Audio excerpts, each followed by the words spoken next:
7, 6, 5, 4, 3, 2. Are you ready?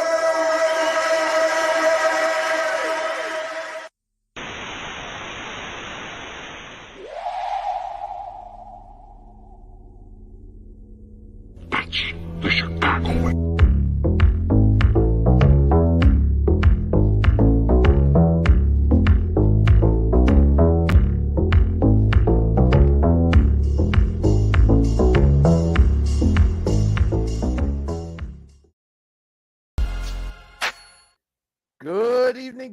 Good evening, everyone, and welcome to Season 4, Episode 1 of What's Up, Cuz. I am your host, Jason Palmer, along with my cousin, the coach himself, joining me after his national basketball summer tour all over the country. Irvin, what's up, man? How you doing? You are definitely wearing the proper shirt of USA Basketball because you have been all over the damn place. Hey, cuz I've been all over the place. I've been to Georgia, Arizona, Kansas City, Memphis, Tennessee. You name it, I've been. I've been to Wisconsin, Waukegan, Illinois. A vertical joyride is an understatement. And I went to Cabo too. I was in Cabo for a couple of days too now.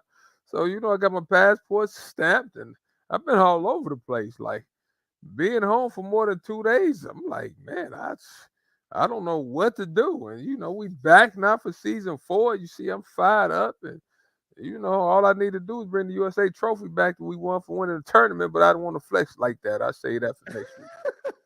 Yes, I did see you and your wife Cabo and you and your wife falling down in Cabo. I saw the photos all over social media. I like, look at these two acting like they still young and in love, like they was 25 years old. They just Hey, all Jay, out on the beach, I having a good time. jumped in the Pacific Ocean too. I just jumped in the ocean too. So I might be a little rusty today if you ask me some questions. I still remember we on the iTunes store, Amazon, and Google Play. I remember that, but some other stuff I don't know. But I'm good though. You always got to stay ready. So I stayed ready for the show. But what you wearing, cuz? What is that? That's a new Okay, metalwear so you golf are shirt? staying ready. That's good. That's a new metalwear This is golf a new shirt? metalwear golf shirt. It is Uh, very good that you picked that up. I'm putting some I purple from our guy David Swanson, the new metalwear. Yeah, So time out. You gonna get a golf shirt and didn't give me one? I did not get you one this time. That is correct. It's a lot of selfishness. I did go to Top Golf and I did beat out my family members. You could at least got me one for winning, but oh well, oh well. Well, you know what? I'm actually going to see David tomorrow. I'm going to be going to in Indiana. He had some hip surgery, so I'm going to Oh, check did on he? my longtime buddy. He's doing. So I'm going down there. I might bring you a present back. How about Yeah, I sent you some money. I need to get one of them nice colors. I need an orange color. I need orange that? for the Orange. Julian picnic. So I sent you some money.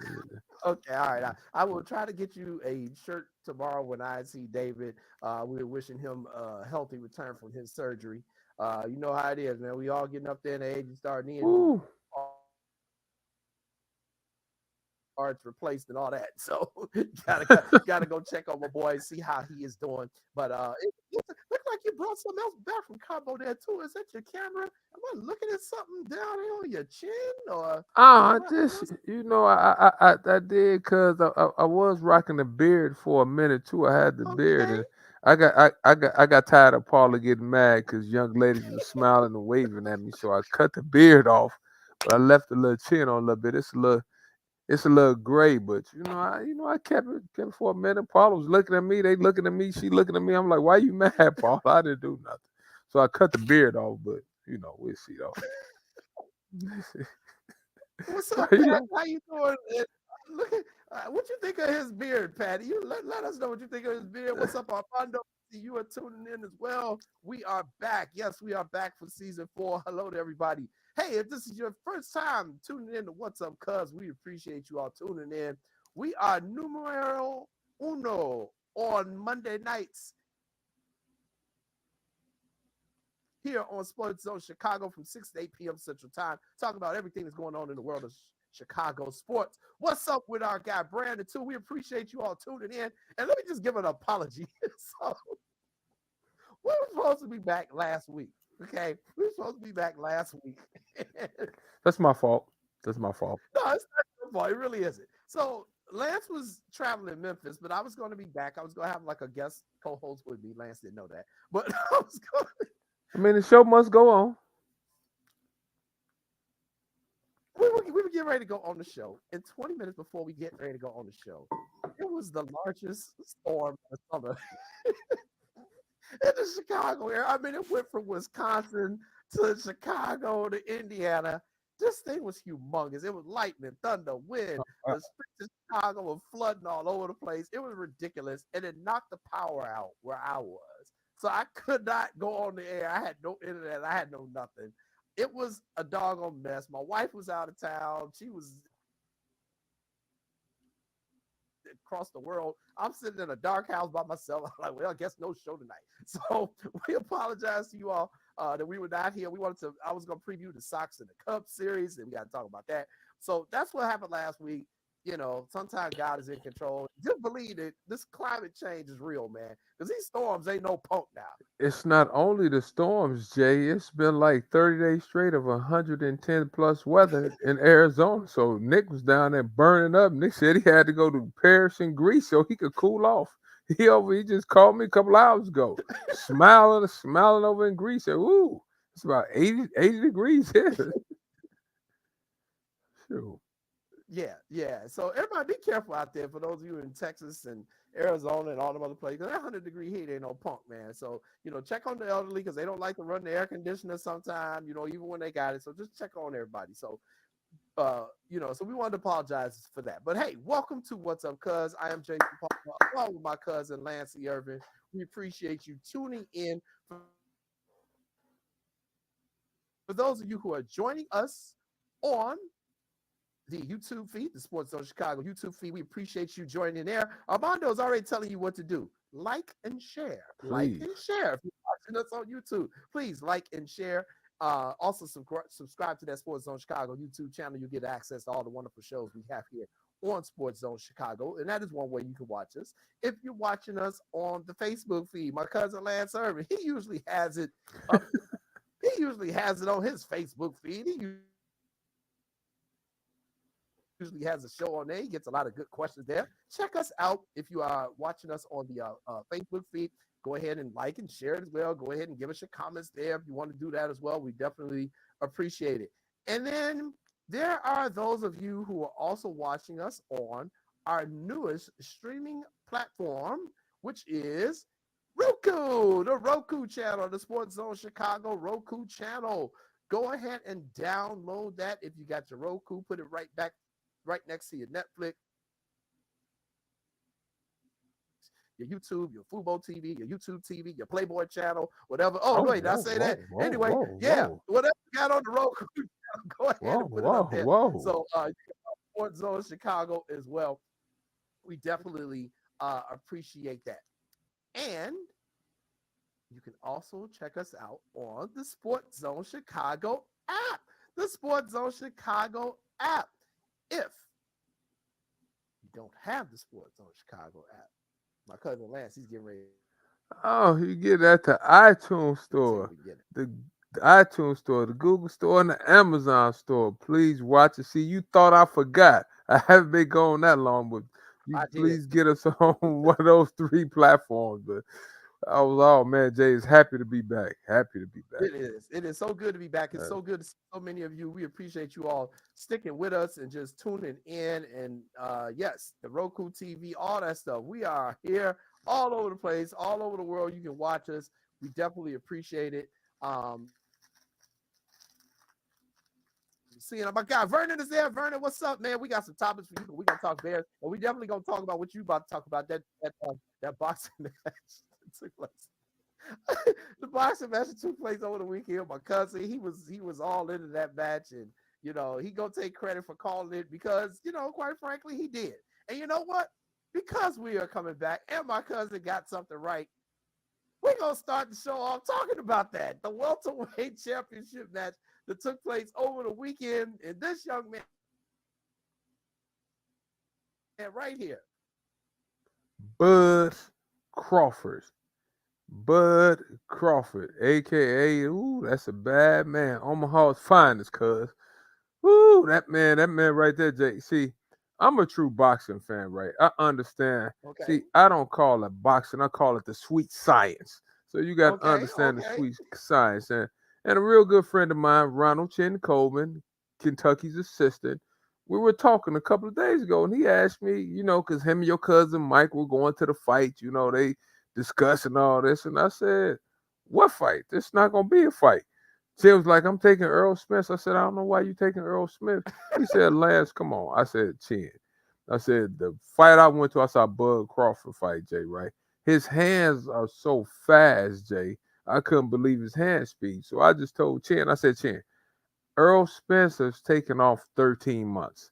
That's the wrong killer to fight after 13 months. And I said, Spence looks like he's a little bit stockier than Crawford, but he's really not. And I said, when Crawford turned his hands loose and that jab, you will see. And we saw, like you called it a fight.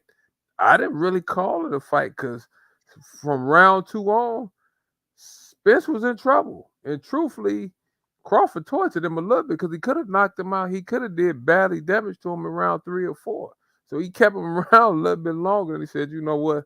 I'm tired of this. So let me go ahead and do what I have to do. But shout out to Bud Crawford, man. His hands, man. That hand speed is ridiculous. And I think Spence, Jay, he just is laid off too long. Are they gonna have a rematch? Hmm. I would have a rematch if you want to count the money. Show me 20 million ways to count the money. I will have a rematch too. But I just thought Crawford had an excellent game plan, excellent fight. I thought Spence he just couldn't dial it up, Jay. I mean, he was in trouble, like I said, from the second round on. Hmm. Interesting. Interesting. Well, let me ask you this: were you surprised that he dominated him in such a fashion? You know what? I must admit I was kind of shocked because Spence is a really good fighter, and like he's normally he didn't look as fast as he normally looked, and he said something after the fight where I was like, yeah, I understand where you come from. He said his timing was off, and he looked like his timing was off too, because every time Crawford threw a right hand, it seems like Spence couldn't get his face out the way. I'm like, you didn't see that coming? Like yeah, You mean like that? like that. He hit him with a left. Then there was a couple, Jay. He hit him with some overhand rights, and I'm like, you gonna move your face, or you gonna leave your face in the way?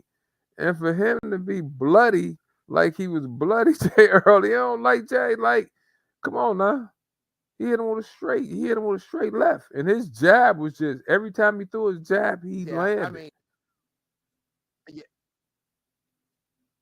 yeah, yeah. He didn't miss much. He definitely didn't miss much. I saw the after effects on what happened during the fight, and I was like, "Woo, that was like a beat down my man got." Man, You Jay, he know, like did. I think he connected on about 60% of his power shots or some crazy number. So mm, you connected on your power shots at that rate. I mean, I was happy because Spence was in a car accident and he was mm, having eye issues. And I was like, Lord, I'll stop mm. praying for him, Jay, because like I said, it was target practice for a minute. I was like, please don't damage his eye as much as it could get damaged. So, but they say everybody and their mama was in Vegas too watching the fight too, cause except for you and I. Except for you and I got Uh, Montel Griffith. Champ was out there. I saw him. He posted a picture today with the great Sugar Ray Leonard, and it looked like it was jam packed out there, man. And good for boxing. I had posted something yesterday on Facebook how I grew up loving boxing, man. mm-hmm. I get it. We were probably at that age, our teenage years and young 20s, where it was kind of maybe you could argue the golden era of boxing with all the different weight classes were always competitive. I used to know everybody in every weight class and Mm-hmm. always who the heavyweight champ was. And, when it was a championship fight, I didn't miss it. People would go to fight parties all the time. Mm-hmm. And at some point, boxing kind of lost me as a fan, and I think they went with too many classes. It was too many different divisions. I didn't know who the heck was what. They were unifying the belt. There were like 5 different organizations. And I was like, what's going on here? And I what they really did, how they really lost a lot of people was, I think it was when they started putting so much stuff on pay-per-view. Okay, I get it. You had to do it some of the time, but you started putting doggone near everything on. Like, I was like, man, if you got HBO or you got Showtime, you're already paying God knows how much a month. You want to see something, and they just added like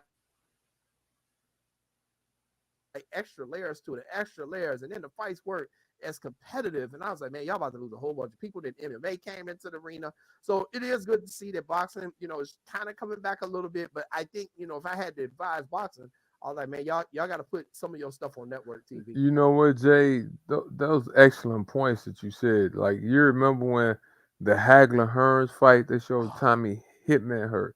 Those was a good fight. Ray Leonard, Hagler. It was some good fights like Ali and Foreman. You could see those on regular TV. And like you said, I think pay-per-view, boy, you made some interesting points, Jay. Because it is a lot of weight classes. I think everybody was following Tyson in the heavyweight division. Now you can Mm-hmm. barely name a heavyweight. I Yeah, mean, I can't. you can't Tyson Fury, Wilder. You Yeah, can really not, and that used to be the division. So, boxing has been down. Like Tony Barnes and we were just talking about that. Hearns Hagler. I said Triple G. Those fights, but Jay, there's a lot of divisions. I think the fights that were on pay per view, like you talked about, it was several that just wasn't qualified for us to call them fights. Nor should you have to pay $89.99 to watch it. So, like you said, because they done basically priced themselves out. I didn't think about that until you said it. Every fight is not meant to be a pay per view fight now. Come on now. And the agreed. and the last fight they were charging $89.99 for that, Jay. I mean, Yeah, I get it, but I don't have to subscribe. But I watched it because I love boxing. right, But every fight, I'm not paying $89.99 for every fight. I'm not paying $59.99. So they need to figure out what they need to do to get more right, fans right. back.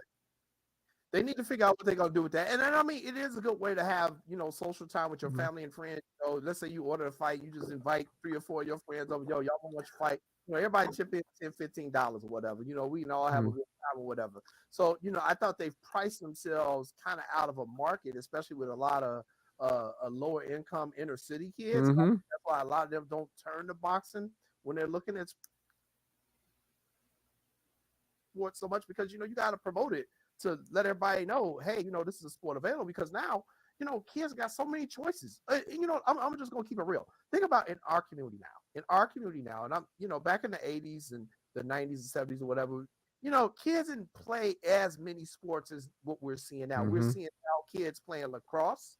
Lacrosse is a very popular boys sport now, and it's growing in our community. We have kids playing water polo. We got kids doing gymnastics. We got kids playing ice hockey. We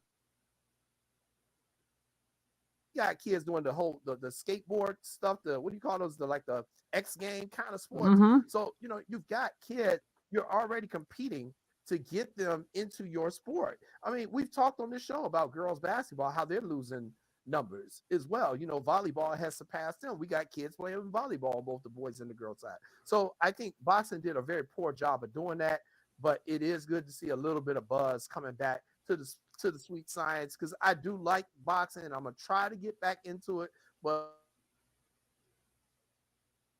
I'm like anyone else. There's only so much sports I can consume, and I'm gonna gravitate to the stuff I tend to like more and the stuff that is promoted towards me. And Jay, with inflation going up and people's Mm. paycheck basically staying at the same level, Mm-hmm. it's a fight for people's dollars. And if you stretch your dollar already as far as you can stretch it, something is gonna suffer. And if Mm-hmm. I have to turn around and pay $35 for my daughter to take a tennis lesson, or 25 for them to take a bowling and basketball lesson, somewhere somebody's gonna suffer. And 89.99, Jay, that's a little bit much. So that's why boxing is suffering. There's a lot of kids that probably would be boxing, like you said, if they marketed like the way they should. And it was some kids at Kenwood a couple of weeks ago. They had this guy in there teaching. Wish I could think his name. He was teaching them how to box and stuff. And that's one thing we were talking about. He was like, Lance, I wish more kids would take up the sport of boxing and stuff like that. So, Mm-hmm. it's, but time will tell. But excellent points, cause boy, you've been spot on early on. I see this break did you some good. You talking like you have a lot of common sense today. Your stuff right on point today. Damn, and I normally don't even curse on the show. Well, I've had plenty of time to prep for this show. Let's say that I've had plenty of time to prep for this particular show. So, but yeah, so we'll see what boxing does. I really do love the sport. I respect anyone who does that sport. That's probably the one sport I will never criticize an athlete on. One, because they probably kick my ass. That's the first part. Second part is you got to, you willing to go out there and do hand-to-hand combat with another human being that can cause great bodily harm or death. I ain't got nothing respect for you. So, we'll see what happens going forward with boxing. All right. Hey, let's stay on another sport, which is very physical. And we had a very scary situation that happened last year, but we got some really, really, really good news today. Uh, Buffalo Bills safety Damar Hamlin is back. He was back today in training camp in Buffalo. He was back in pads. Just a great story, man. We all know he went into cardiac arrest last season after taking a hit during a game. And he's back. He's back. He's made a complete recovery. He thanked the training staff and the medical team that was there to help save his life. Just a really good story to see this young man back on the field today, back with his team, back doing what he's loved, and back, getting paid for his skill set out there on the field. So Damar Hamlin came back today, and today was the Buffalo Bills' first practice in pads. And Jay, shout out to not only him, but shout out for Bronny James and the medical staff at UCLA. I mean, excuse me, USC that took care of him. Bronny James had a cardiac arrest, like you mentioned about Hamlin last week, and they said the staff at USC did an excellent job jumping on it as soon as it happened. And I'm happy that they had a medical staff there to take care of the young man, because in some of these places, Jay, it's a rarity to have a trainer at practice. I'm not gonna name schools' names, but sometimes you're Mm-hmm. not fortunate enough to have a trainer at practice. So shout out to Damar Hamlin. I hope he's able to have a good year. He seems like he's a class act. And shout out to Bronny James. We don't know when he's coming back to play, but I'm just happy that he's okay. They showed him playing the piano the other night at his house and going out to a 5-star restaurant. I was like, boy, it must be nice, but shout out to the medical staff. And now we understand why you need to have your medical staff at practices, at workouts, watching over these athletes like some organizations and some schools do. Yeah, without a doubt, without a doubt. And we many of us are old enough to remember the Hank Gathers situation, the former Loyola Marymount star, who unfortunately went into cardiac arrest during the game and passed away. He had some diagnosis with some heart issues before that, and had passed out in a game before his death. But he had gotten cleared to play again, and he passed away. That was just a tragic situation. I'll never forget that. Just a terrible situation, and you gotta be careful with those heart conditions and certain sports that you play. I mean, your brother Matt can speak to that as well. Um, it's just nothing to really play around with. You really got to stay on top of your health when you're doing these different sports. And one of the things that they've done here in the state of Illinois, and I don't even think a lot of people know about this, but the AEDs, those are the electric defibrillators Mm-hmm. that you use when it goes into cardiac arrest. Um, Pretty much all of the high schools in Illinois now have them in the gym or Mm-hmm. around them. They're getting more in compliance with that. I think it's something that they have to have. And even as a referee, they added this to our pregame speech. No matter what sport you do now, we're required to actually ask the coaches when we do our pregame meeting, hey, do you have an AED here? Mm-hmm. Do you have a trainer here? And if you do have an AED, where is it located? Because we have to notify the visiting team where the AED is located as well. And there have been some incidents already in Illinois where they've had to use that AED at a game. We've had a couple of referees that went into cardiac arrest. We've had Wow. people in the stands, some spectators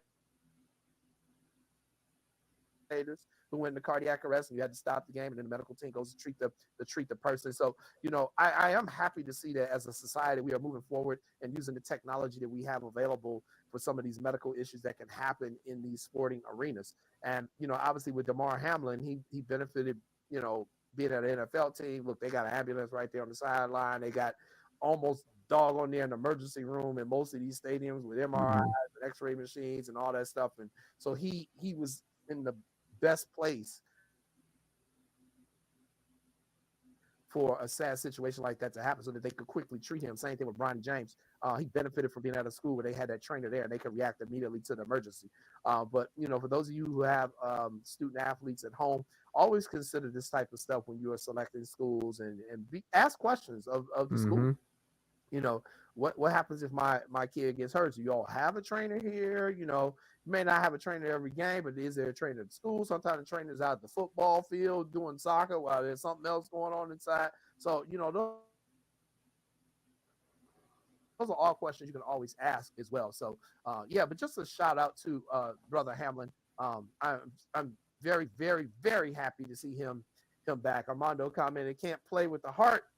When my doctor told me I needed surgery on my heart, I instantly said, let's do it.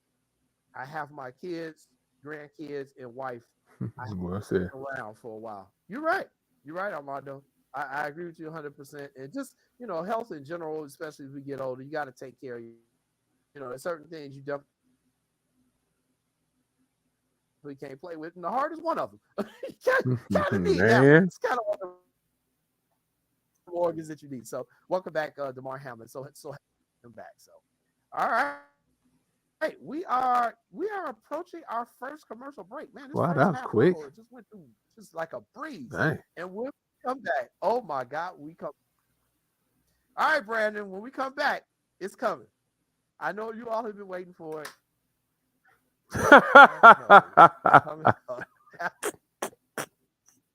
After this, we have a special edition of Last Knows to kick off season 4, episode 1. God help us. I hope you can go 5 for 5. It's going to be some interesting topics. We will see what you know what? I'm ready to go. Let me trim down my goatee before we go to commercial break. All right, we're going to go to commercial break. We will be back in about 2 minutes. Stay tuned. We're watching because.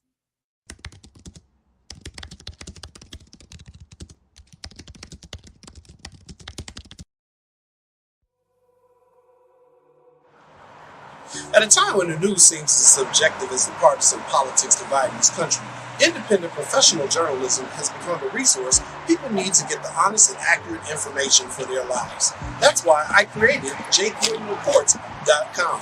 As a born and raised Chicagoan, I know this city better than anyone. So my investigative stories are all original, and they'll go deeper to expose the truth by using information obtained from public information databases and in-depth interviews with the movers and shakers. My feature stories will introduce you to people and businesses who are changing the world, not just Chicago. My missing person stories will spotlight those who you don't hear about in the mainstream media who are often overlooked. If you want to hear my personal views on things around the world, check out my blog site, which is based off of factual information and my life experiences. There's also past episodes of my weekly sports podcast show, What's Up Cuz, that I host with my real-life cousin, Lance Irvin.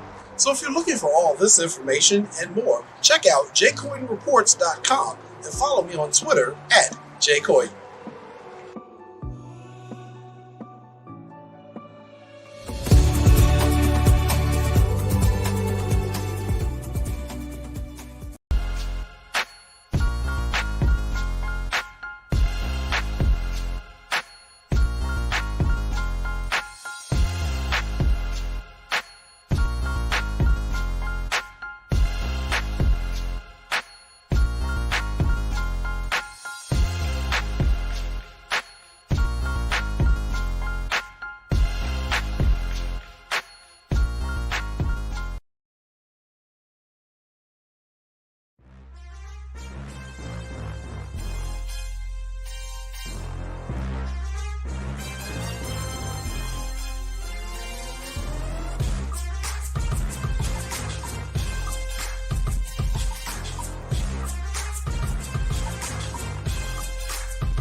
Welcome back, everybody, to What's Up, Cuz. I'm your host, Jason Palmer, along with my cousin, the coach himself, Lance C. Irvin. We appreciate you for tuning in to What's Up, Cuz.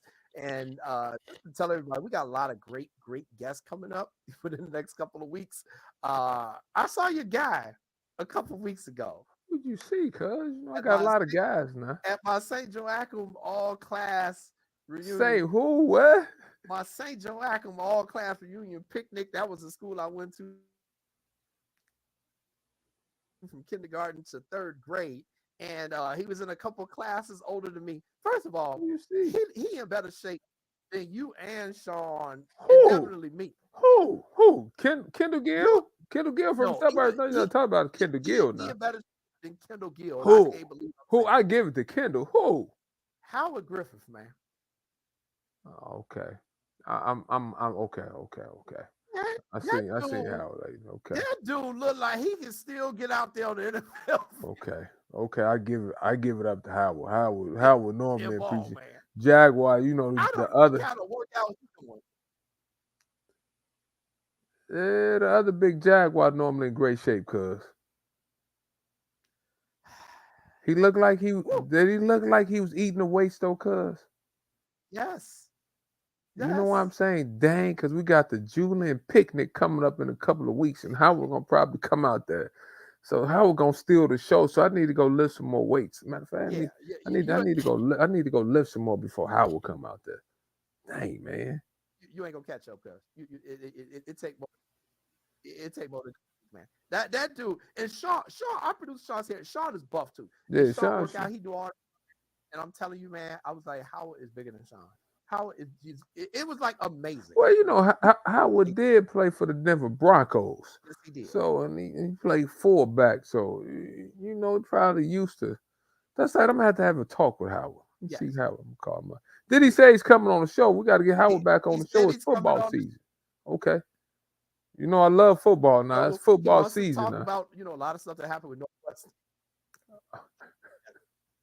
Right. I don't mean to laugh, but we gonna get to that. Wow. Yes, we got to get the situation. So, all right, everybody, it's the moment you've all been waiting for.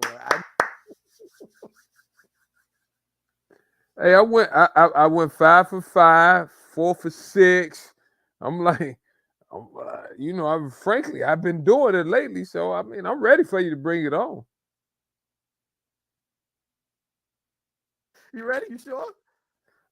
I'm born ready. I stay ready. You don't have to get ready if you stay ready. Let me see what you got for me. Well, I hope you're ready. That's all I'm gonna tell you, ladies and gentlemen. It is now time for What Lance Knows. Oh, we spelled it wrong. Sorry about that.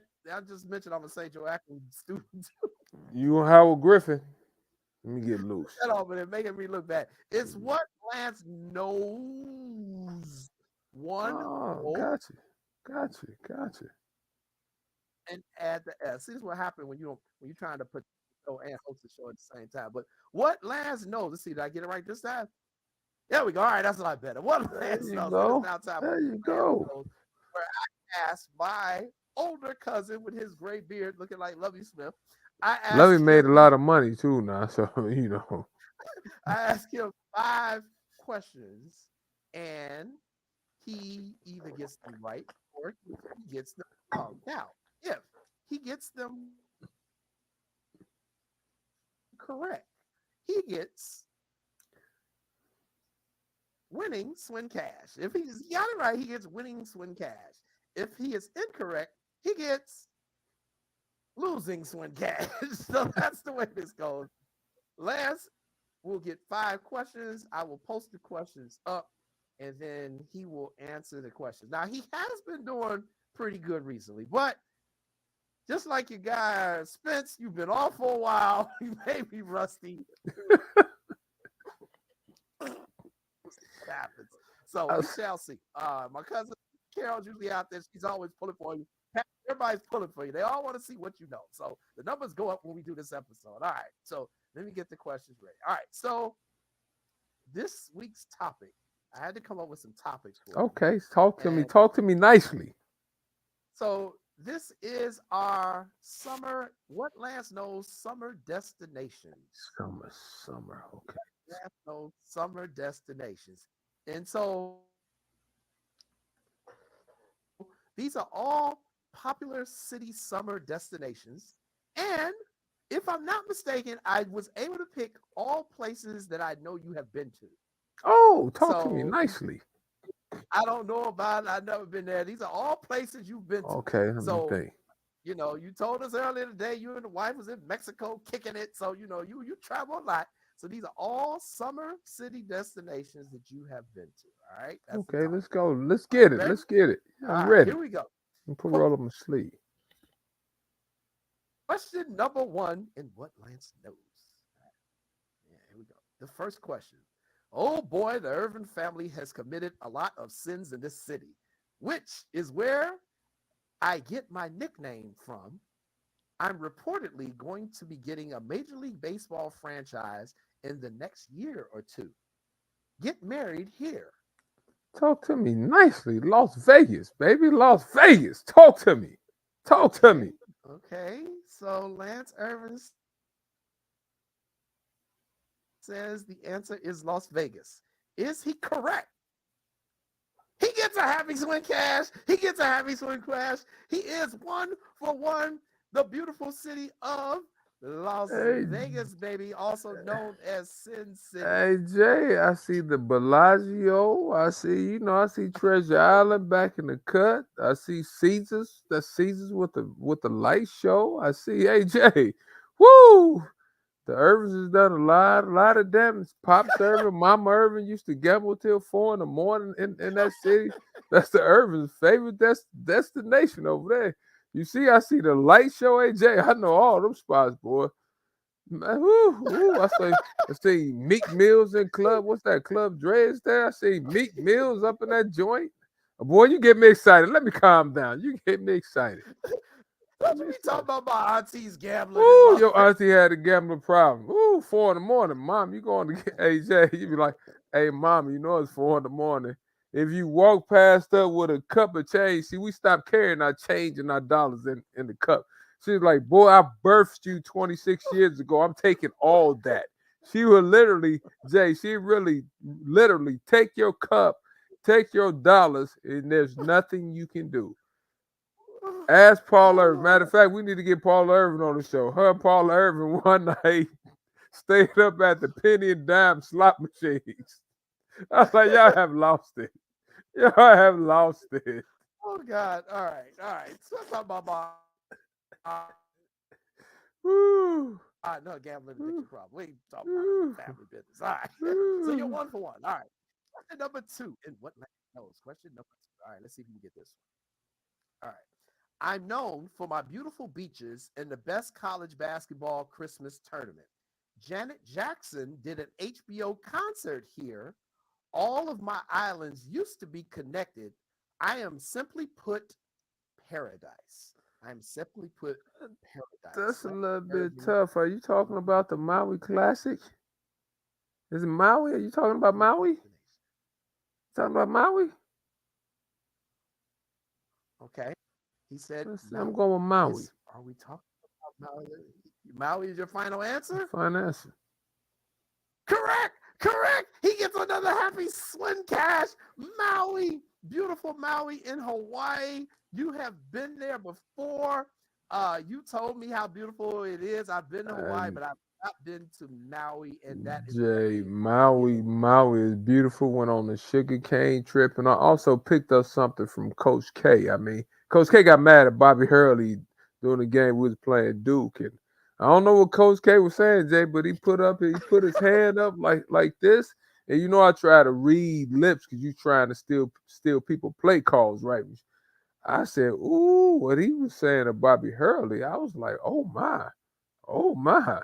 Oh my, we gotta ask Bobby that when Bobby comes on the show. we We'll ask do. Bobby We about definitely that. got to answer But that. Maui Okay. J, love Maui J. Have you been to Maui J, cuz?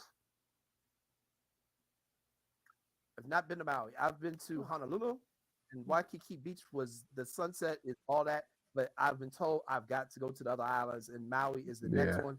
So the white side, we do have that on our list, but I have not been there. But they say all of Hawaii is beautiful, but Nice. everyone told me that Maui is the most beautiful of all the islands. Because I remember when you went, you was out there coaching and sending Nice. pictures on the beach in the middle of the winter. I'm like, man, ain't nobody thinking about you. Get away from Hey Jay, and the golf courses look unbelievable. So you could go out there and golf. me. Yeah, they should. You know how much a round golf Unbelievable. course out there? I could only imagine. Man, I could only imagine. yeah. So can I. I could only imagine. All right. Question number three. Question number three on what Lance knows. Here we go. All right, let's get this one out of here. Here's our third question. All right. I'm the home of the Negro League Baseball Museum. Blues and jazz music here in the 18th and Vine district is where the city's black nightlife jumps off. I'm also known for my world famous barbecue. What city are we talking about? CJ, right now you got me thinking of Gates Barbecue. I found another barbecue spot out there. It's called what's the name of the barbecue place I told Cindy about before? And Q39. That's great. But also, me and your crazy cousin, we found a Mexican food restaurant out there when I just went there. You talking about Kansas City? Kansas City. You know I love our Negro League Baseball Museum. You know we talking about Kansas City. I just came back from it 3 weeks ago. Okay. He says Kansas City. Correct. Correct. You get a happy swing cash. You get a happy swing cash. Lance Ernest 3 for 3. Kansas City, Kansas City, Kansas City. Here I come. The Ooh, 18th Vine District. You all, if you have not been there, ooh. please go down to 18th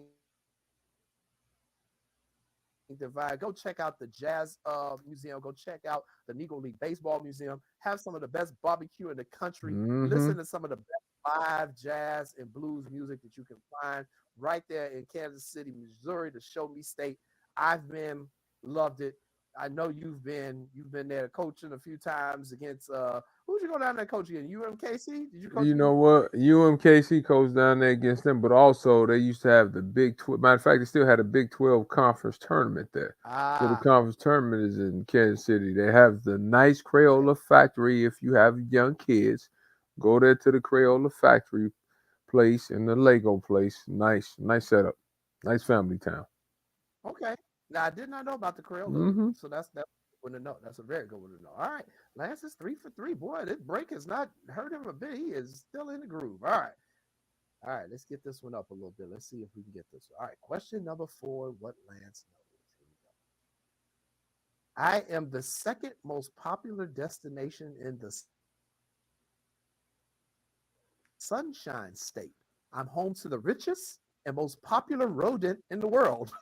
Adults have more fun here than their own kids. I got sinkholes and gators. Ooh, what city are we talking about You here? know this tough. Ooh, this tough, Shay. You know what? I'm gonna go with Miami. I'm going with Miami. All right, he's going with Miami. His final answer is Miami. Let's see if he is correct. Oh, don't say Orlando, Jay. Oh Oh, no! don't say Orlando. Oh What is no! it? You get unhappy swing cash. The correct answer is Orlando? Oh, Jay, I Orlando. thought you threw me off with the dose, though. Oh, Oh, oh my I thought goodness. Orlando was number one. Then Miami was number two. Miami is number 1. Orlando is number 2. I thought Oh, Orlando would be number one because of that. oh, the clue was in the question, Lance Irvin. No, oh, I should smack myself for Yes, that. he's the most popular and the richest rodent in the world. Mickey Mouse. Mickey You Mouse know don't I hang out love with Mouse. Orlando too. You threw me off with that. Ah, my goodness. I started to say Orlando. Ah, you big whatever. You should be ashamed of yourself. Your daughter lives I there now. should. And Right. you know I love me some Orlando. I go to Orlando every year almost. I'd never miss a trip. You know I like some Disney World too. Matter of fact, since we Yeah. thinking about it. I'll be there in December, and I'm going there for a Yes, you football do. And game I've too, heard Jay. from everyone who has gone. Okay, the people say go without your kids. They say, You know what, Jay? Let me tell you a couple of things. If you like cruises, if you have kids, go on the Disney cruise. I love okay. that better than Brookie loved that. That Paul and I partied on the Disney cruise so hard for 5 days. It was unbelievable, Jay. That Disney cruise, they talk about the kids. No, no, no, no, no, no, no, no. Adults. The Disney cruise. I love Orlando. Orlando, one of my all-time favorite places. Dang, I can't believe I missed that one. Wow. Yeah, everybody says that, but they say it's a lot to do down there in Epcot Center and Universal It Studios. is. So people say take your kids, but they also say go down there with just your loved one. You know, you would love Man, kids. Jay, you have a great time, Jay. I know you've been there, cuz. Have you been there? I've been to Orlando, but I've not been with my wife. She's going later this year for a conference, but I can't go because it's all women's conference. She told me I can't go, so we will go Oh, somewhere Jay, that little boardwalk area that they have towards Disney's together. World is But nice. I've heard it's a great place for Oh, adults to Jay, have. boardwalk area. Okay, They got some nice places downtown Orlando. I'm mad I missed that one. Dang. yeah, you missed that one. All right. Our final question. This is question number 5, and what Lance knows. If he gets this, he will be at 80%. If Dang. he misses it, he will be at 60%. This one is a little bit tougher than the other ones. I say Talk to me nicely. Let for me the last. see. All right, here we go. Okay. All right, question number 5. Movies about Chicago are oftentimes filmed here. My winters are brutal, but in the summer, come for Carabana. James Wade is my newest resident. My lakefront is similar to Chicago. Oh, talk to me nicely. I like that little city myself. How about Toronto? That's one of my spots. Shout Okay. out to my man Drake. You know, Drake and I go way back now. You Y'all know. way back now, okay? Yeah, talk Well, about let's see if we Toronto. got the right city here. Let's see Yeah, talk to me nicely. if we get it correct. You did. You did. You get a happy swing cash. Toronto, Ontario, Canada is the correct answer. Lance Irvin, you went 4 for 5, 80%. Man, I should have been 5-5. You know, I recruited my man Michael Smith out of Toronto to end up going to Texas A&M. Nice city. I'm trying to think who Byron I was talking to. We was talking to somebody played in Toronto last week. I can't remember, but he was saying how nice it was. He was saying how still nice around there, Jay. He said he's like a superstar on top of superstar in Toronto. Dang, we need to go Yes. film the Toronto, podcast in Toronto. uh, we should. You know, Toronto is really, really nice, man. It is in the summer. Mm-hmm. Let me rephrase that. It cold. It's cold up there in Canada. So, you know, you run up there in December. I didn't say nothing. But go up there in the summer and kick it. You will have a really good time. It is a beautiful city, a very clean city, a very safe city with a lot to do. They got sports fanatics up there. It is really truly a metropolitan area that you will Mm-hmm. love. I really enjoy Canada. So, you know, these were all destinations that Lance Irvin has been. So I did get that part correct. I was like, I think he's been to all these places. So Been to every last one of them, Jay. Toronto, nice. The only state I haven't been to, Jay, which I'm trying to finally scratch it off my list. If you can guess what state I haven't been to, I get you 6-piece Heralds. Name the state oh, Lance. this is Name the one state Lance hasn't been to. 6-piece of so Heralds. you telling me you've been to 49 I've been states. to 49 states. I'm one out. Only You haven't been to won one. out? Holy crap. Now, this is a good question. So you played ball at Idaho, because that'd have been my very first one. Black people going to Idaho, I like that's usually what I'm gonna pick. But you played ball in Idaho, which means you was in that conference. So you hit up all them states where there ain't no black people at, like South Dakota and Hit all all of because them. so you hit all those. So let me think. Let's see. You've been south. I know you've been west. Huh. Now there is one state I don't know. Your brother played there, so you may have been there. I ain't gonna say North Dakota because Mac played Been in North there. Dakota. Yeah, you've been there. That would have been my other one, but I remember Mac played up in Bismarck, so that ain't gonna be it. Where the heck is Lynn Irvin not being? You know what? I'm gonna pick. I'm gonna pick one of these places. Like, you got all them like 7 small ass states out there on the East Coast. They all run together. So I'm gonna pick one of them. Let's see, Delaware, Dover got a lot of black people, so I ain't gonna say that one. Well, you know what? I could pick this one. New Hampshire is close to Boston, and you've been to Boston. Rhode Island is a stone's throw. Oh, you know what? I know what I'm gonna go with. It's between two of them. I'm just gonna Who you throw this going one out there. Is it the state where the president of the United States is from, Vermont? Which one you picking? What you picking? I'm picking Vermont. I'm gonna say Vermont. I don't ever remember you mentioning Vermont. But been there. Been to Vermont. Prep schools all down the East Coast. Been to Vermont. I give you one more chance. I give you one more guess. Uh-oh. Yeah. Go ahead. Not that one. Oh, I give sorry, you you back? Yeah, the back. I give you one more guess. I've been there. Been there. Been to Vermont. One state I You've been to haven't been Vermont. to. All right, all right.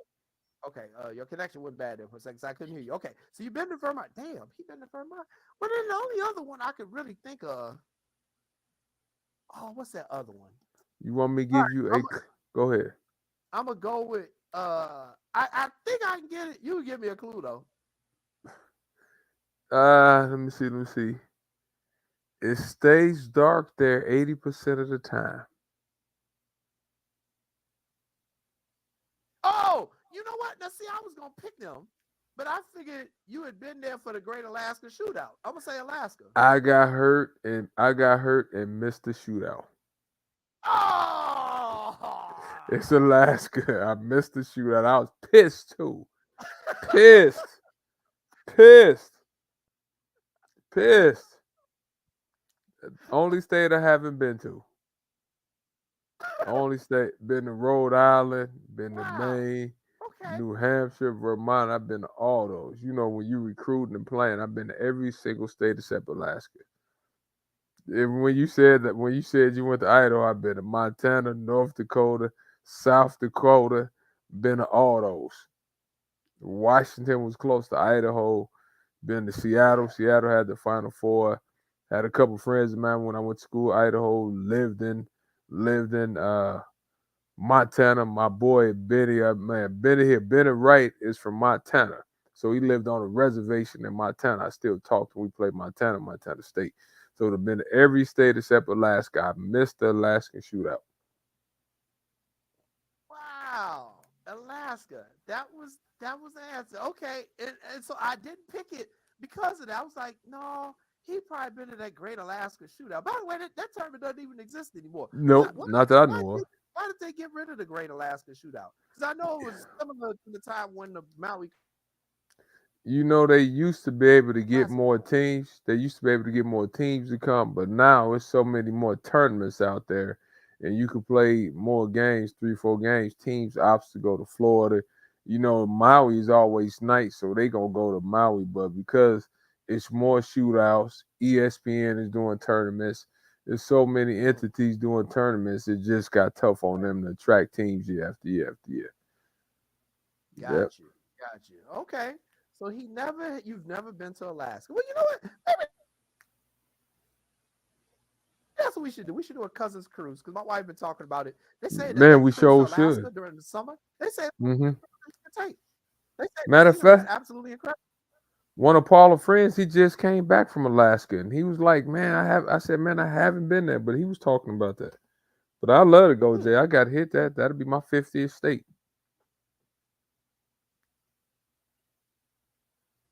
Hmm. Interesting. Yep, Okay. we need to set that up. All right. We'll have to set that one up because I haven't been there either. All right. All right. All right, everybody, it is time for our second commercial break. Wow, we are running through the show. We got so many more topics to talk about. When we come back, we're going to get into some drama. We're going to get into drama. We got to talk about all the drama that happened while we were on vacation. We got coaches driving drunk and resigning and saying I was forced to resign. We got the chaos is going on up in Evanston. So we got to talk about coaching changes and coaching behavior and all sorts of crazy stuff that's been going on. Crazy is an understatement. So we will be right back after this commercial break. Shout out to our producer Sean Sierra. He is doing a very honorable thing right now. He is at home helping his brother. He's a little bit ill right now, so he couldn't join us today. So shout out to our Sean. We will be back in about 3 minutes. You are watching What's Up, Cuz.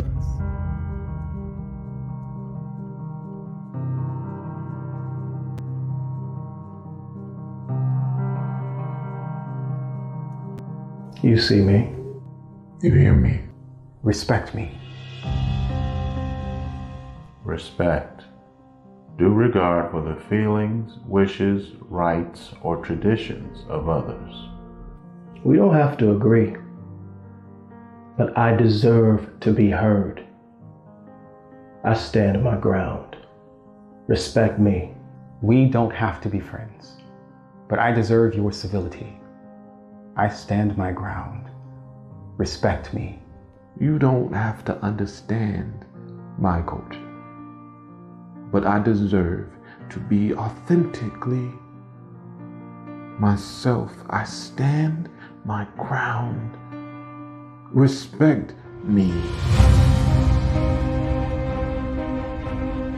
I stand in defiance of your need to make me less in order for you to feel adequate. I stand. I stand aware that the America that you see and love today is a result of my free labor. I stand. I stand knowing that the contempt you have for me was not instigated by me, but perpetuated by the fear you have of me. I stand. I stand surviving your many attempts to emasculate me. Indeed, I thrive despite it. I stand realizing that you take many things from me, but I will not allow you to take my respect. I am a man. I am a proud man. I am a proud black man. I am authentically, undisputedly, unapologetically a proud black man.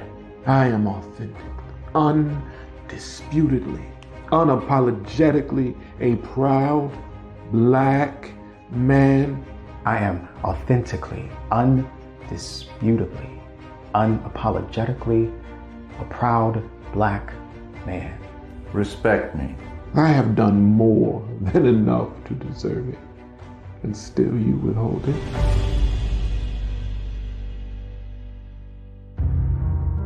The bill is past due. You owe me. Respect me. Respect me. Respect me.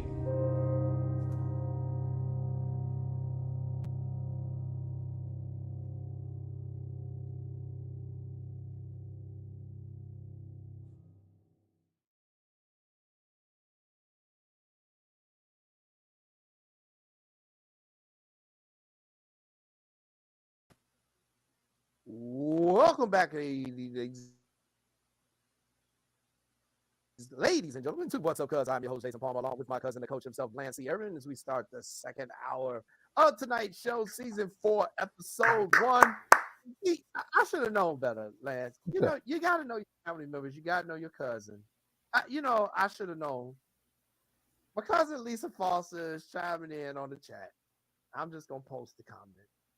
Don't forget to talk about the USA Women's World Cup match, which is tonight at 2 o'clock a.m. Central Time for those of you. My younger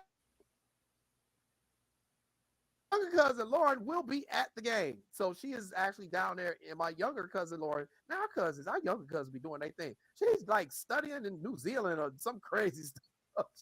You know what? So she'll be down there at the game. No, and you know what, Jay? I thought they played on Wednesday. I thought they played every Wednesday. So it's tomorrow. I don't know. I do know that they are playing at 2 o'clock in the morning. Oh, so, wow. know what? But you know what? That might be Wednesday in over New there. Zealand. Yep. Might be. New Zealand is something like 20 something hours ahead of us. So it could be that what it is. I'm not 100% sure though. But yeah, so yes, the USA women's team is playing against Portugal. This is their third match. They have won one. They had a draw, and now they are playing Portugal. And I don't know the exact standings, but people told me that they really do need to win so that they can avoid Sweden or the Netherlands in the semifinal round. God, why do I know this much soccer? Cause Jay, haven't they won it?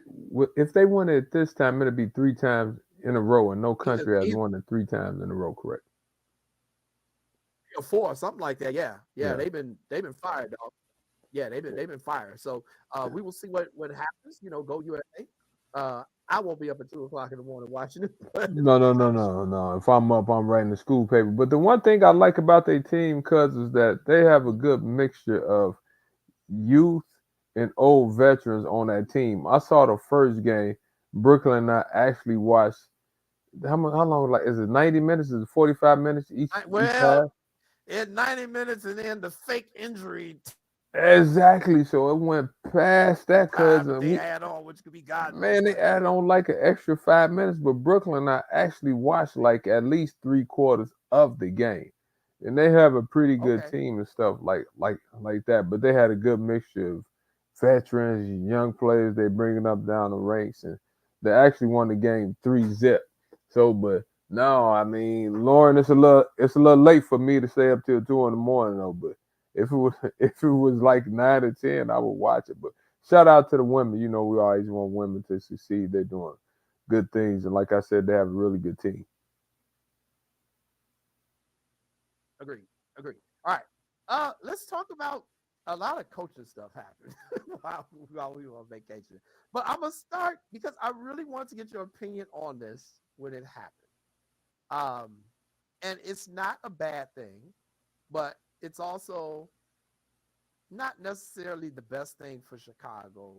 Because you know, we're a Chicago show. We love our teams, we support our teams. And when I heard that, I was shocked. I was like, huh, I did not see that one really coming. But the news came down and there were no whispers to it, but it did happen. Our guy from the Chicago Sky, James Wade, left. He left. He resigned his position as head coach and general manager of the Chicago Sky. And he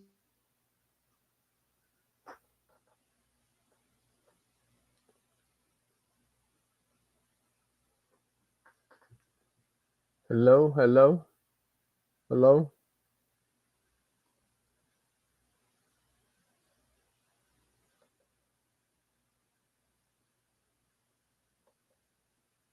hello.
All right, there we go. I'm back. Don't know what happened Man, you was gone. I there. thought I I was the paid one my gone. cable bill, answer. I don't know why they kicked me out. I don't know what they did to me. Anyway, our guy James Wade took a job with the Toronto Raptors. He resigned from our Chicago Sky after bringing us our only WNBA championship in franchise history. But James moved on to follow his dream to coach in the NBA. He took an assistant coach position with the Toronto Raptors. Thoughts, please. You know what? I want to say I was shocked, but I wasn't shocked because I knew he had aspirations of coaching in the NBA. And those jobs don't come around as frequent as people think. So when they presented him with the opportunity, Jay, because he always wanted to coach, nothing against the WNBA, I'm not trying to say. But with that being said, Jay, the NBA is the highest level of coaching you could get to. It's some of the best coaching in the world. So I figured he would take the leap and leave because at the end of the day, I think he want to hone his skills with some of the best in the NBA. Not saying that the WNBA is bad, but when you grow up, we all think about the NBA, like coaching against the LeBrons, the Kobe's, and stuff like that. And he won a championship in the WNBA, so he maybe accomplished what he thought he needed to, but I didn't find it wrong with him wanting to go to the NBA and coach because he did a great job with the Sky. He was general manager, he was a head coach. So, I wasn't shocked that he left because I heard rumblings that he wanted to coach in the NBA. What's your thoughts? Um, Oh, here you go with the well, I have no problem with any person wanting to pursue their career and move forward. Um, the fact of the matter is the NBA pays more. The NBA pays more. The NBA travels better. They own charter flights everywhere they go. They stand in 5-star hotels. They getting a better food budget. He ain't getting that with the Sky.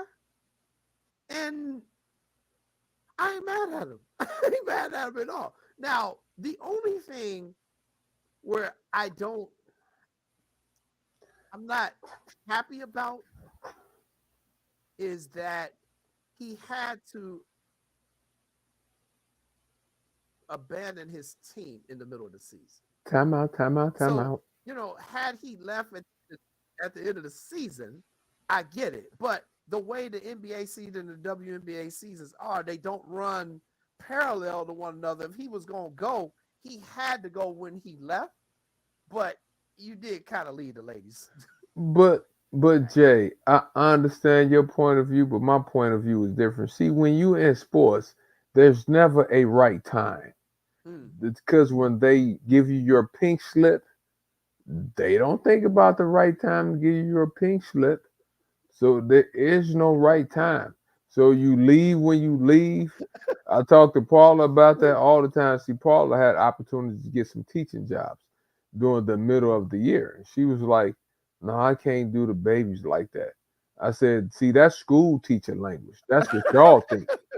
But where I come from, I think big boy strap it up, think you leave when you leave. Because most of the people, Jay, they don't care about you. They just come in. Hey, here you go. Bye bye.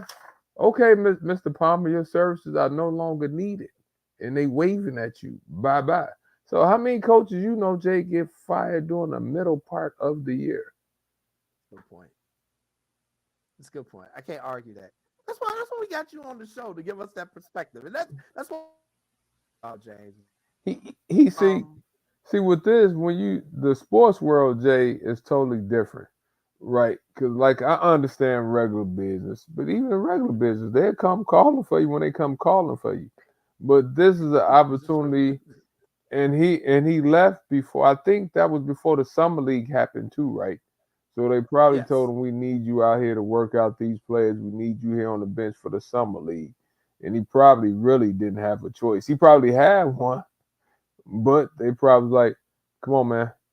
It's time to go. They found somebody else to coach. They found somebody else to coach too, didn't they? They did. They did. With that 9-16 record, and I like this guy too. I was just we knew it was a rebuild when they traded away all their pieces. And the When people they who let signed, Candace yeah, Parker walk, yeah. when they let everybody walk, you knew it was gonna be a tough year. But Kalia Copper is a bad girl though.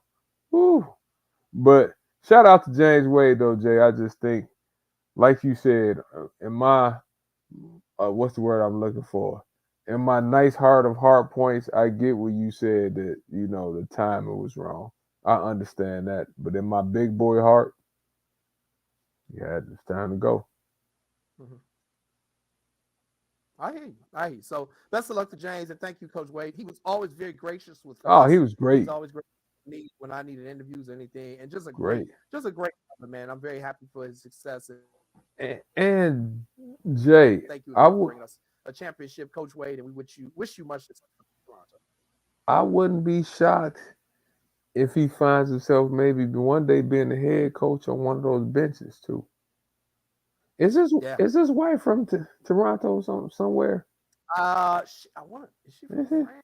Oh yeah, I that's in can't. France. You're I right. think she's from France. I think she's from Right. France. Gotcha. Okay. Gotcha. All right. Cool. So good luck to Coach Wade. All right.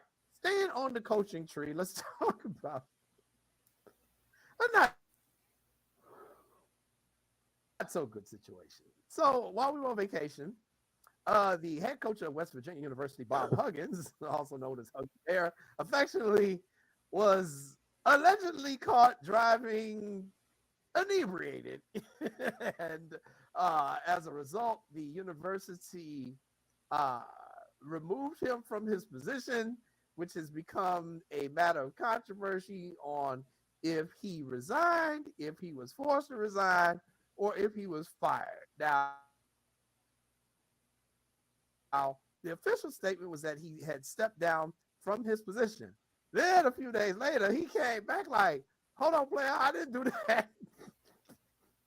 they, they forced me out. Woo, woo. They violated the terms of my contract, and Bob got a lawyer and is now suing the school and the athletic department, and it's just a hot ass mess. So, Coach Lance Irvin, without getting us sued, talk to me a little bit about contracts, how they're set up for D1 coaches, and clauses on when they can fire you, when you can. And Bob is a repeat offender too. We need to be clear about it. This wasn't his first rodeo with a DUI. Talk to me a little bit about that. And cause Hugs was my man. Like, I think I told you the story. I'll tell you a little bit. When I turned 25, we played in Cincinnati, and Coach Hugs sent somebody by the hotel to pick me up. We used to have a restaurant and a club and a bar out there, right? I went by that thing with Coach Hugs. All I'm saying, about 4 or 5 in the morning, I was walking out that thing like, whoo, whoo, he goes hard in the paint. Coach Hugs goes hard in the paint. That's all I'm gonna say. His Final Fours, he goes hard in the paint. That's my man. AJ, he's probably one of the best guys to hang with after a game. If you go out with Hugs That's now, what I've heard. you gonna have a great night with Coach Hugs. Now, I had several great nights with Coach Hugs. But like a contract, Jay, like, cause they paying coaches a little bit of money or a lot of bit of money, however you want to say it. It's always like a moral clause in there, something where like you agree not to embarrass the school, and they have little clauses in there, things you can and can't do. But I've been around guys that got caught drinking once, twice, and they've been able to keep their jobs. They normally make you go to like like Alcohol Anonymous or some sort of program like that. And then they bring you back on the bench. But this one's strange to me because they said they fired him. Then he came back and said, no, they made me write a letter or something like that. So I got confused but all I know is this, Jay. From a basketball standpoint, he's a hell of a coach, and he Yes. had a really good team. Because rumor has it, Jay, that this was going to be his last year. And as you see, they went out with a name, image, and likeness deal. They went out and found some players. This team that he had, Jay, that was a Final Four team. He had just got a transfer from Arizona. He got a transfer from Texas Tech. I think he was loaded with really good players.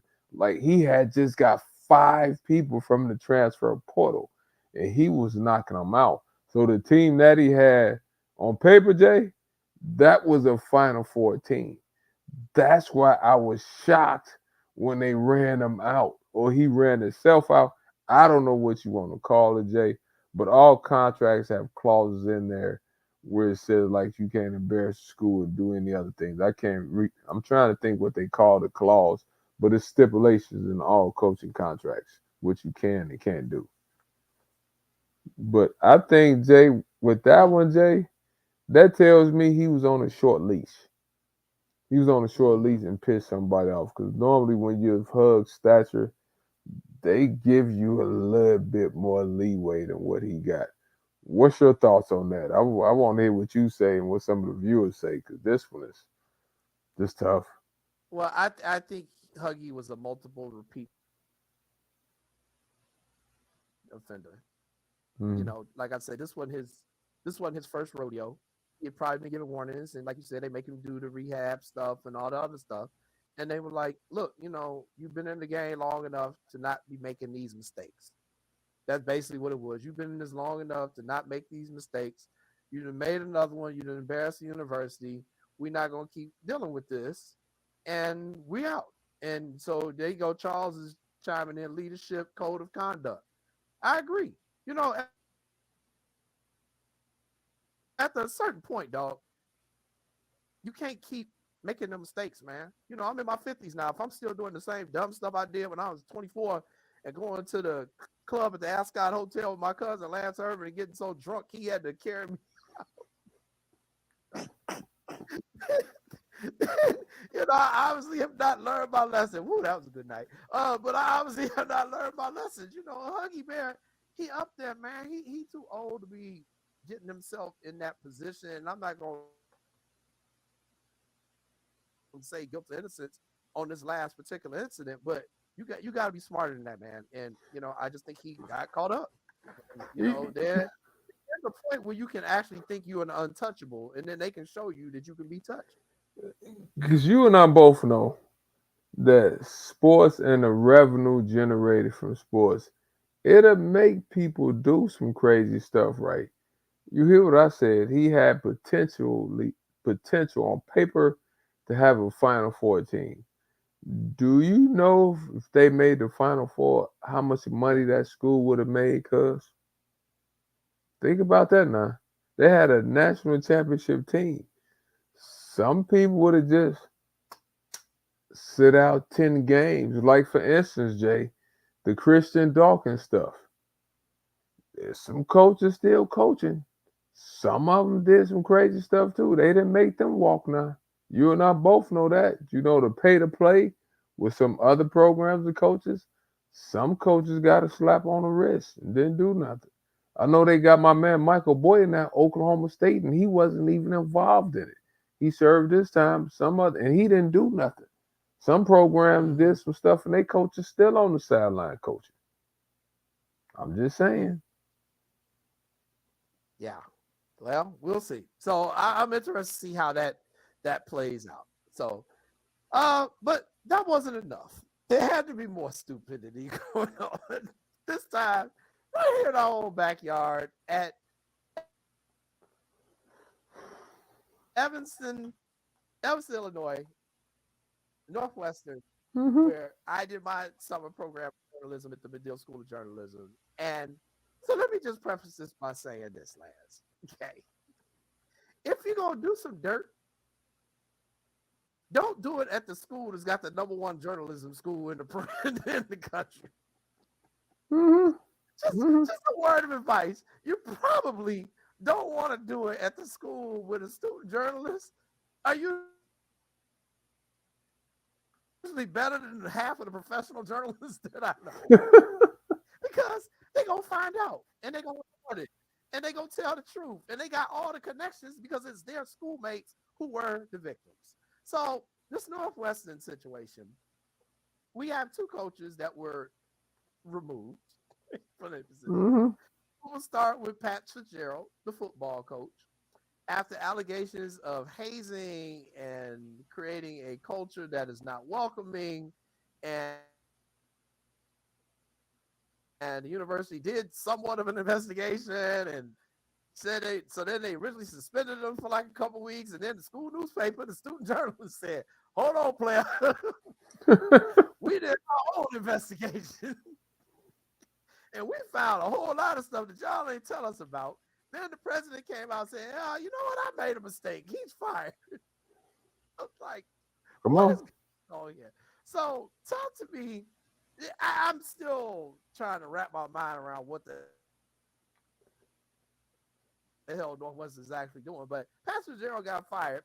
His players were involved in hazing that went way past hazing to criminal behavior. Actually, you just give me some thoughts on this. You know, some of the stuff I missed out on, Jay. I understood the hazing part, and I think in most programs, I should say, like it's gonna be some sort of like, it's not gonna be crazy to an extent, but some stuff might happen.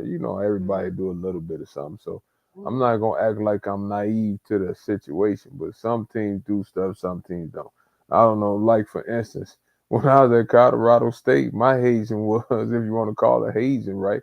Freshman, you had to carry the tape case, was back in the day. That thing was about 12 feet long. Freshman, you had to carry it through the airport. On your trips, you couldn't say no. You didn't have a choice. Here, fresh, you take the tape bag, take the balls, you carry the stuff through the airport. Stuff like that, if you want to Right, call that hazing some people. I don't right. know. But the one thing about Northwestern, Jay, was like, I thought Fitzgerald, everything that he did, Jay, he was making like between, I try to be direct because, I'm a figures guy. Some people say Mhm. 5.3 million. I think he was making close to 7 after all things are done, right? They had done major upgrades to all the facilities. I've been out there. Word is, the practice facility, Jay. I think they spent like what? It seemed like they spent about 900 million fixing that place up. Mm. And I'm like, did he know the hazing was going on? Didn't he know? Because some stuff, Jay, as a head coach, your assistants might keep some of that stuff from you. And if you don't know, they try to say you didn't have institutional control over your assistants. But the thing that got me, Jay, was when that I think didn't they say a player didn't like Fitz and has been trying to get him fired for a couple of years? I Is did not that that hear that case? part. I cannot confirm that part. I did not hear On that one, part. and maybe it was the baseball coach at one of them. We'll So I'm gonna recover have to that. look it up. So they were saying that. So with this Northwestern stuff, Jay, at first, I was confused. I was like, did y'all investigate it? Didn't y'all? Because they did it kind of quick. Fitz, you gone. I said, y'all gonna give him some due process? Y'all gonna talk to him? You gonna put him? I get it. Put him on leave without pay for a couple weeks. But to me, Jay, I'm like, did y'all investigate it or didn't you? What's really going on? So from a journalistic standpoint, Jay, do you think they did a thorough enough job, and do you think Fitz should have been fired? So this is why this is a good topic, because you can approach it from the coach's perspective, and I can approach it as a journalist from that perspective. This is what I think occurred. I think they did an investigation Hmm. and they found out what was happening. Okay. They Northwestern, dog. They got access to the best boys in the freaking Chicago. They did an investigation. They found out what happened, and they said, Fitz, some stuff happened here, but they were trying to give him a soft kind of landing. So they're like, we're gonna do this 2 weeks thing. What they were not counting on was the student journalists, and that's the fault of the administration Northwestern. You got the number one journalism school in the country. You can't lie to them. You can't lie to them. These ain't kids just working at the school newspaper as an activity. These are students who are going to graduate from your program and immediately become professional journalists in all different markets throughout Okay. the country, throughout the world, to be quite honest. You can't just tell them anything, man. You can't fool them. I know because I was trained by them. I know how they train us. And I was Hmm. only there for a summer program. And I know what type of intense training I got. So I can only imagine what they're getting being full time there. And think about it, Lance, they did this over the summer, dog. where are most college students during the summer? They ain't even at the school They most. not even there. So the thing is, this was probably like the B team students. Because the top students, the, the, the top student journalists are probably off doing internships at the Tribune, at CNN, at the Associated Press. This wasn't even the honor roll journalist students who got the story.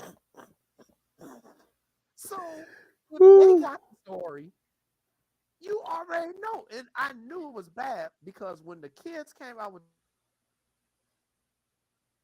the story, all of a sudden the president's back on TV, blah, blah, blah. The athletic director was nowhere to be found. It was disappointing because he is a brother, and I didn't want to see him kind of going out and handle this the way he did. But this is just a crap show, Lance. Yeah, like Jay. The AD is new. I think he's been there what, 2 years maybe? Yeah. Do you think he knew what was going on, or you just don't like the way he handled the situation? Because what really did he say? Like, did he say much? I don't remember him saying a much or nothing. I could be wrong. Did he make any statements, any comments? This our coach, this not our coach, this won't be tolerated? Like, When the story broke, he was on vacation. And they were like, when the press was trying to get comment, they were like, well, he ain't available. And so the press was like, well, this is kind of major. Don't you think he need to come back home for a day or two and figure out what's going on? I mean, when you're in them positions, are you ever really on vacation? You know what I'm saying? So, true. when all hell breaks loose, they gonna call for you. You need to be there and show up. So, we had that drama going on with the AD. Then the president, he didn't know what was, I don't know what he was doing. And the only people who was getting the story right was the B school, the B division.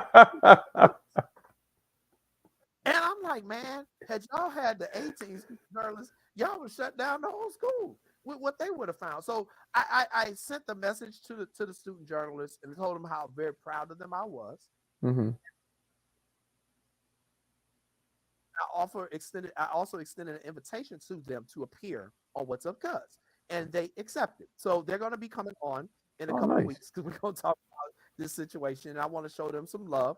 And one of them is a young brother. You don't find a lot of young brothers going into journalism these days. So I invited them to our platform because I want them to be able to tell their story as well, because I was very proud of them as a journalist.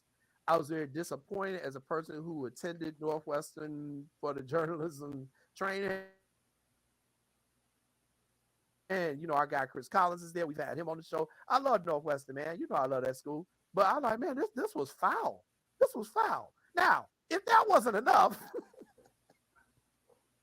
within the same week, the baseball coach gets caught up for stuff he's doing. All of his assistant coaches had quit on him. They said the man came from Army. He came from Army to Northwestern, but they looked back at his history, and it showed that no assistant coach who's ever worked for him stayed after the first year. Time out. I missed that part, cuz. Go back. Every assistant had quit. And going back to his Army days, they knew no assistant had stayed longer than a year. What does that tell you? That tells what you before that? What does that tell you? That tells you got a problem, and this ain't the dude to hire. That's what it tells. Somebody didn't do their homework. Either this, I don't know if he used a search firm. I don't know if they didn't vet him, Jay, because they found that out. I don't know if they used a search firm. If he knew the guy, I don't know. But Jay, how you miss that? How do you miss that? You don't miss that now. Every coach, you said every coach, they only stayed for a year and they was done. Right. And so that's bad. And so then, the allegation is the one that I was like, this dude's an idiot. So the one that really got him in trouble was there was a team manager or a team trainer, either a manager or Okay. a trainer who was a female. I think it was maybe been a trainer, and he said it publicly in the practice. I don't want the female trainers coming out here while we're practicing because I don't want the players looking at her body and getting distracted. How? He said that? Jay, you joking. Stop Yes, it. this is the year 2023. Why would you say that? I'm dead serious. It's all the allegations. It's been very well reported. Like, you can't say that stuff, man. And so he requested that the female trainer, like, not come out there during the practice or not, or I don't know if he had a problem with what she was wearing or whatever the hell. But I'm like, man, you can't say that. What is wrong with you? And first of all, college boys will look at a fire hydrant if it's wearing a pair of What you think they're looking at if pants. somebody? What What you think they're looking at if somebody in the you ain't gonna stands is stop that. cute? No, Jay, somebody in the stands cute. You in the on deck circle, you warming up. You look up there, you like, oh, okay, she look all right. But you gonna Right. concentrate, man. I mean, come on, that's just human nature. Stop it. I didn't know he said that. Wow. So he's got that. He's got coaches that won't stay with him. The players were mad at him. Like they said, like 50% of the players that entered the transfer portal at the end of his first season because they didn't like the guy. So this was just a complete mess. And he had been investigated by Northwestern back in December. They did an internal investigation for what he said about the female employee, and they came back with no disciplinary action. Come on, cuz nothing. So what I'm saying is they keep playing around with this stuff, and you can't do that, man. This is 2023. You cannot do this stuff, and I'm very disappointed of the chaos that happened in Northwestern. Hey Jay, I was just trying to do research. So You know, we I'm will a have big. the student journalists who broke the story. We're gonna have them on our show. Oh yeah, no problem. And we're gonna have our guy Howard Griffin. He's gonna come in because I talked to Howard a little bit about it off the record. And Howard got some thoughts. He kind of just like, man, come on, dog. Yeah, I So, mean, Jay, Howard kind of felt like us, like, man, it's a brother who's an AD at a Power 5, and this nonsense breaks out. how long was the guy, Jay? Did you know how long was he a head baseball coach prior to him getting to Northwestern? I don't know that number off the top of my head. I know he was at Army West Point. He was at a couple other places, but after all the stuff came out, they were like, well, none of his assistant coaches like him. They've all left him. Like historically, everywhere he's been, his people leave him. And I was like, man, somebody should have caught that. So Yeah, a lot of drama in Northwest. he's 50 years old, Jay. He's Army's head coach from 2017 through 2022, 162 and 140. Before that, Foster was assistant head coach at Boston College. Jay 2016, Jay, he's been around long enough where somebody dropped the ball. Yes, I agree. You had enough there to go on before you made that decision. So what can I say? So that's the drama that's happened within the coaching industry. Hey, Jay, let me say this also. Mhm. As a coach, you have to understand these days are totally different than 1950, the Yep. 70s, the 80s, 90s, 2000. Due to the fact the advent, and I'm not saying coaches are doing crazy stuff. I just heard one situation, Jay, where somebody was using their cell phones, taping a conversation when the coach was speaking to the team in the locker room. So you got to be careful what you say. You got to be careful what you do, how you handle yourself in public, because it's always somebody watching. It's always somebody watching. That's why, Jay, they tell you when you go out in public, be on your best behavior. Try not to have more than one or two cocktails in public because there's somebody watching. And just that, Jay, like kids not like they used to be, Jay. Like I said, they said one of the kids was trying to get him fired. Openly said they was trying to get him fired because so one of the coaches, I'm not sure, because he wouldn't Mhm. play him. But it's some signs too now from an administrative standpoint where you say, hey, if a guy has lost every assistant coach this year, That's a telltale sign.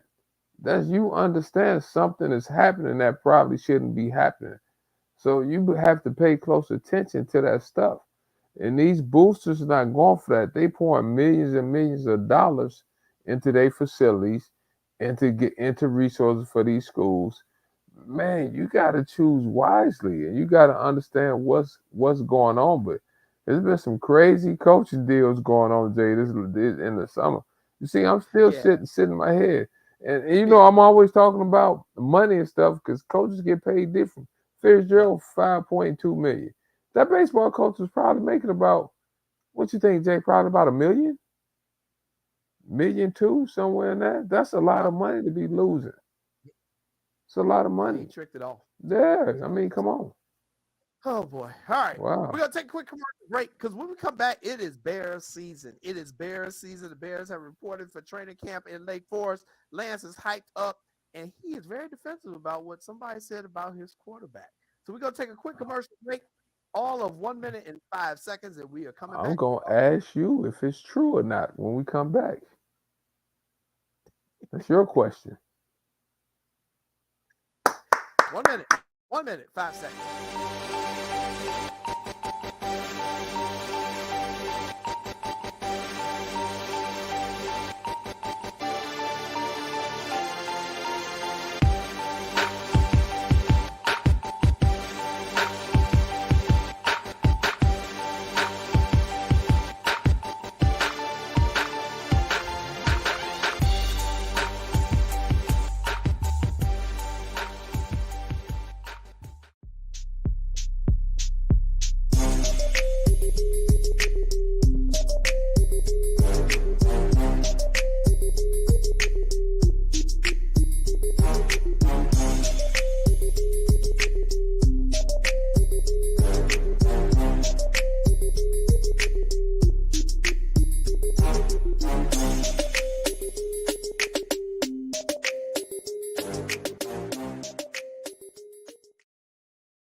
Back, ladies and gentlemen, to What's Up, Cuz. I'm your host, Jason Palmer, along with my cousin, the coach himself, Lance Irvin, who's always doing research. Let's talk Bears. Let's talk Bears. Let's talk Bears.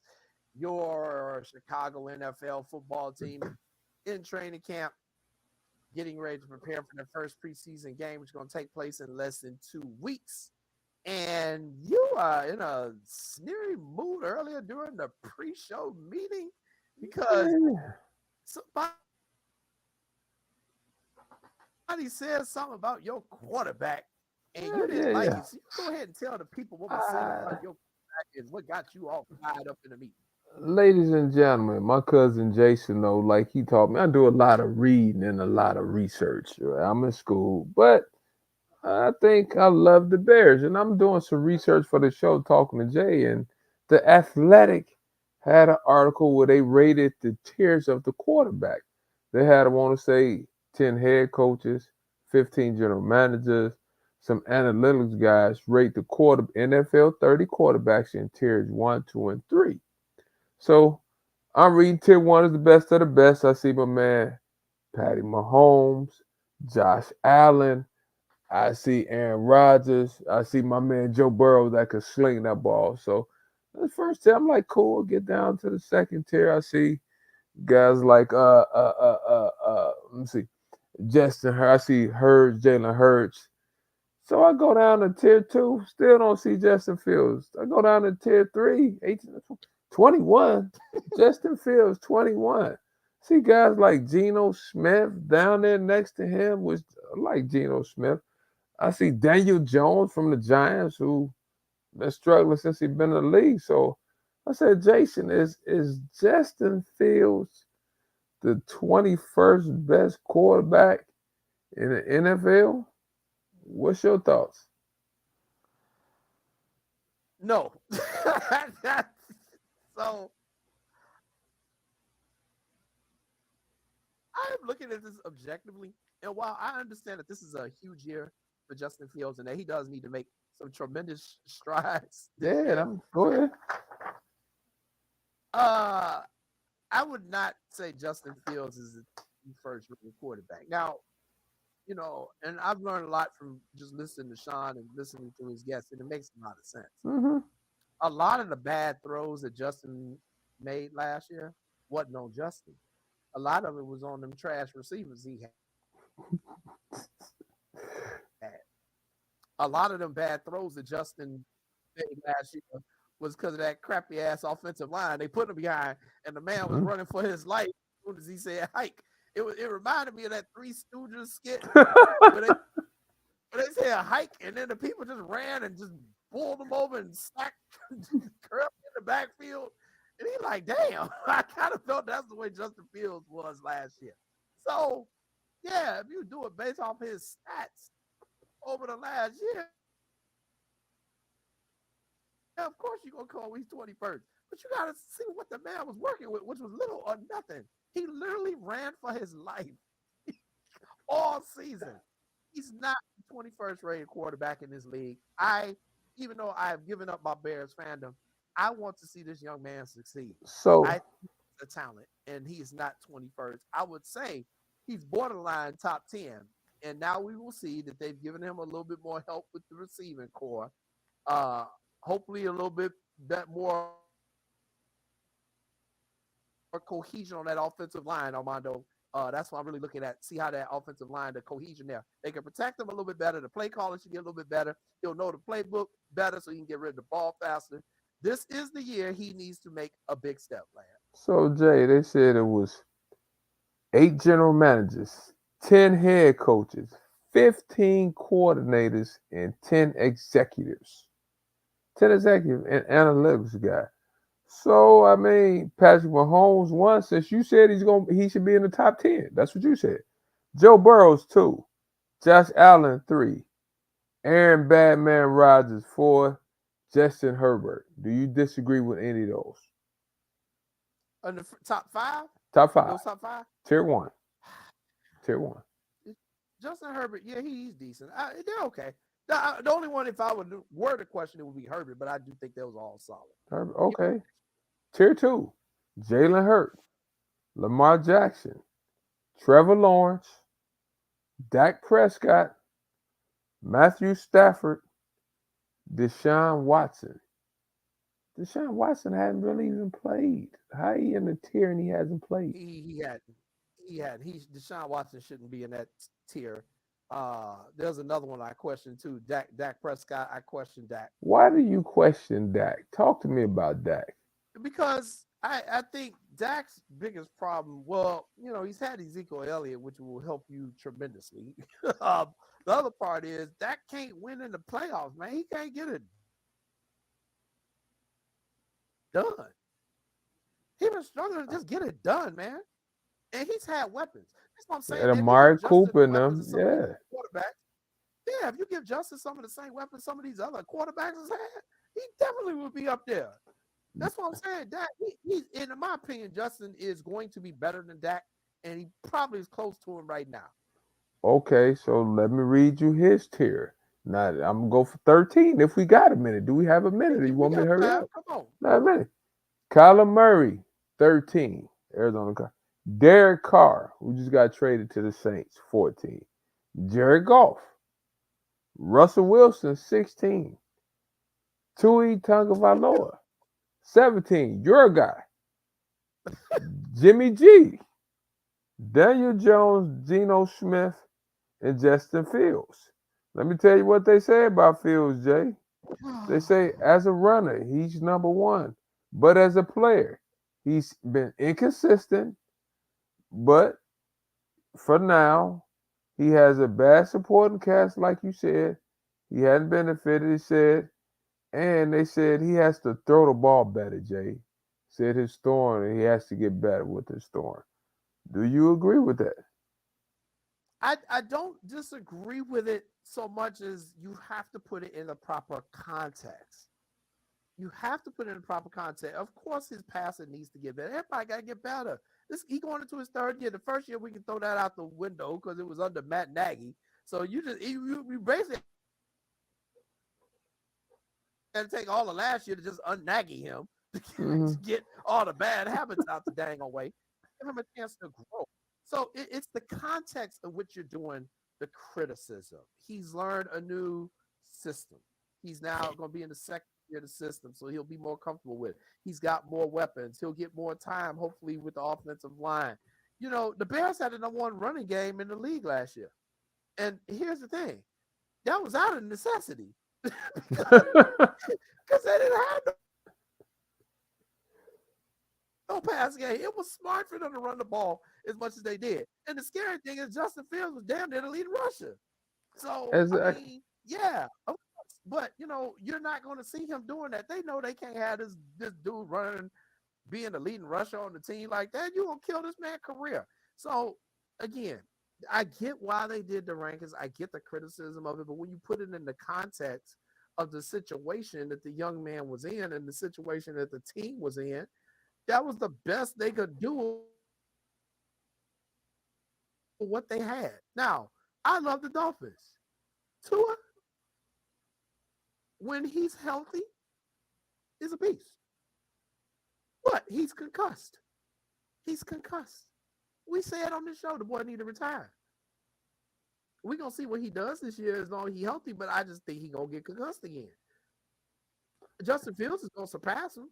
Right now, I think Tua is better than Justin because Tua get rid of that ball quick. He can read his offense. And he got receivers to actually throw the ball to. That's See, why he I has try the to tell cheat. people. He So had the now cheat Justin's out got, there too. upgrade. I was gonna ask you that. Yeah. Is Chase That's Tyreek Hill. Claypool? Is Chase Claypool? You think Mooney? Who's the true? Does he have a true number one this year? Because we can We're see. going to find out. There got you DJ. go, Jay. You got DJ now. That was a good pick that was a good get right there by Ryan to get that trade. To get that trade from the Panthers. That was a great get. That's what I'm saying, man. Get this young man a chance for the love of God. And it's not so much the Bears fans this time. It's more so outside media, people who are not in the Chicago market, national people who are throwing this stuff about Justin. Give this man a chance, man. So let me ask you this: this year 3, you just said he has a better receiving core. We talked about DJ. You got Chase Claypool, Mooney, Cole Kmet just signed a 4-year, $60 million contract as a tight end. Is the line good enough so we're not saying he has to rush his passes or he have to run for his life? Cody Whitehair been there for a while. Will the line be more improved? We had a number one pick was a lineman. So will the line hold up and the receivers good enough? So we expecting what you're saying. He should have a much better year. We shouldn't be questioning his accuracy. We shouldn't be questioning none of that. Agree or disagree? What I'm saying is you're going to see a stark improvement. His accuracy will get better. And then the year after that, Okay.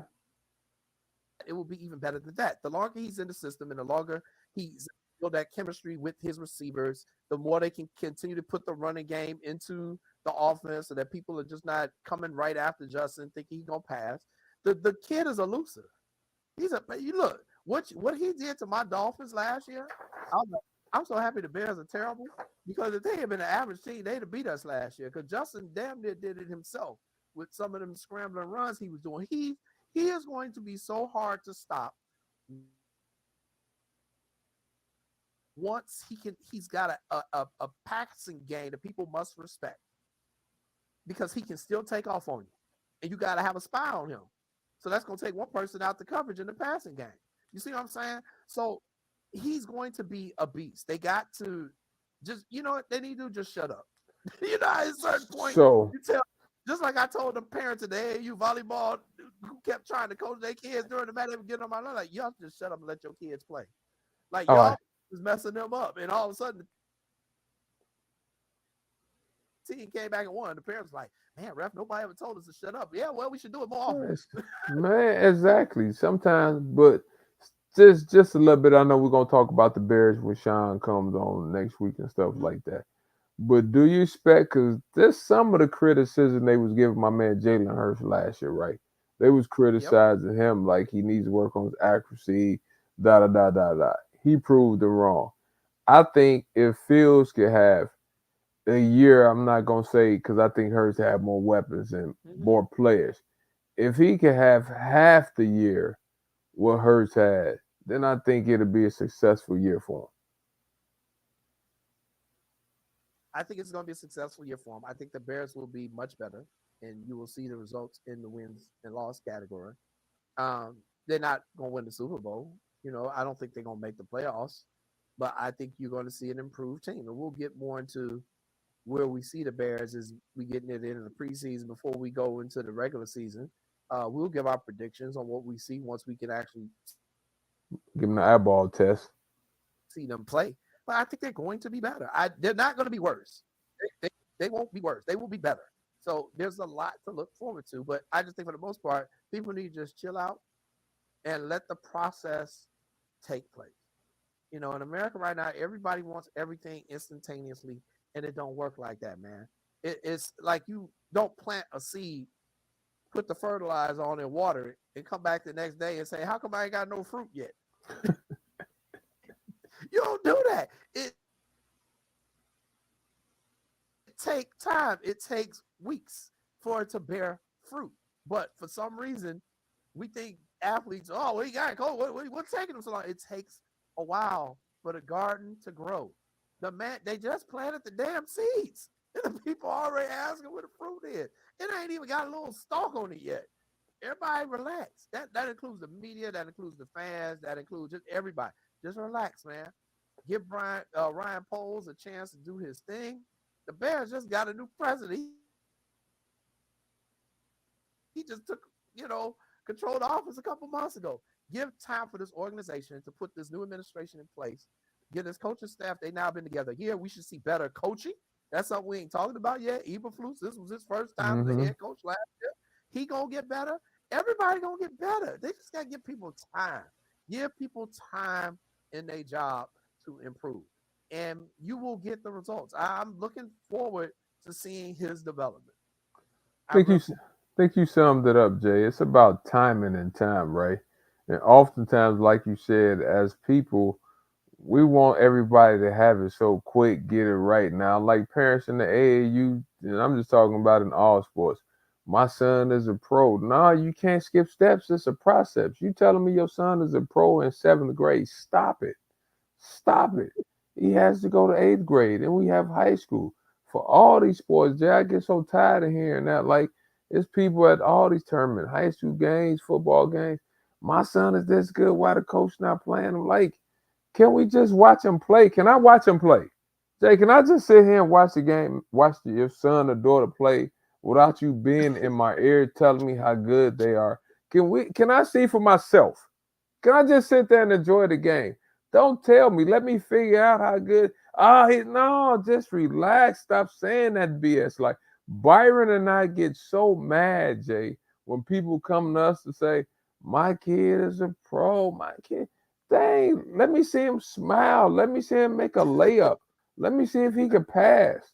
Like, stop telling me. Let somebody else tell me. Let his game or her game speak for themselves. You know what? I'm not even going to get on my soapbox, Jay, because I just came off the road. If somebody else tell me they kid a pro, Jay, I'm going to scream. I'm going to scream. See? No, he's not. I want you on the soapbox because we got 2 minutes left in the show. And you got to have an experience. So we're gonna have more Bears talk, coming. But you got to have an experience, and I want you to talk about, your experience down there in Memphis. Tell the people very quickly why you were down there, what the result was, and all that good stuff. We ended up winning the championship at USA Basketball Academy. They had a tournament. It's a very good tournament. My play cousin Chris Pickett, who's the coach at Kankakee, he helped run the event. I was happy to see him down there, Irvin Brown. But that's some of the coaches. That's Mike in the middle, my brother Byron, that's Mo Bay, myself and Reno, and it was a very good tournament. It was 24-16 U teams, 24-15 U teams, and it was a great competition. Jay, the first class event. We was there for a couple of days. It was real well, and I was just happy to be a part of the event. But it was great. So, and I had an opportunity to see some good kids, right? And always happy to travel, Jay, seeing some good kids. And when we come back on the next show next week, Jay, I got to tell the people about Carlos Boozer's son that Carlos Boozer used to play for the Bulls. His son is the number 2 player in the country. They're twins, 169, 165. It's just some really good players, Jay, out here. And it seems like I'm seeing Bulls. Kendall Gill's son. Kendall used to play for the Bulls. His son is pretty good, Jay. So we saw some really good players out there. Looking forward to talking about more on the next show, Jay. But there's some young killers out here now. Yeah, it is. Yeah, it is. And so when we come back for next week's show, we are going to talk about that. We're going to talk a little bit more about Lance's experience. And I'm going to talk to you about my experience with AAU volleyball in my 16 days down there in Orlando refereeing. So Lance and I got thoughts on that. We got a lot to say to a lot of you parents. So, all right, for my cousin Lance Irvin, I am Jason Palmer. We are out here. We'll see you next week, same time, 6 o'clock. Peace.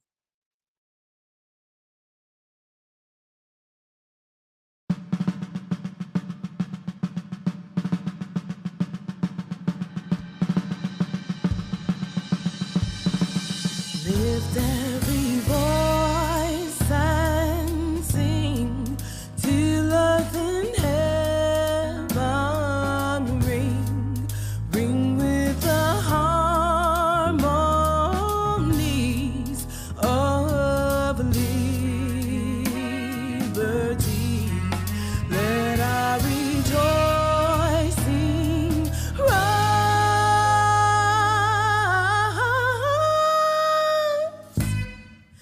High as the listening skies, let it resound loud as the rolling sea. Sing a song full of the faith that the dark past has taught us. Sing a song full of the hope that the present has brought us.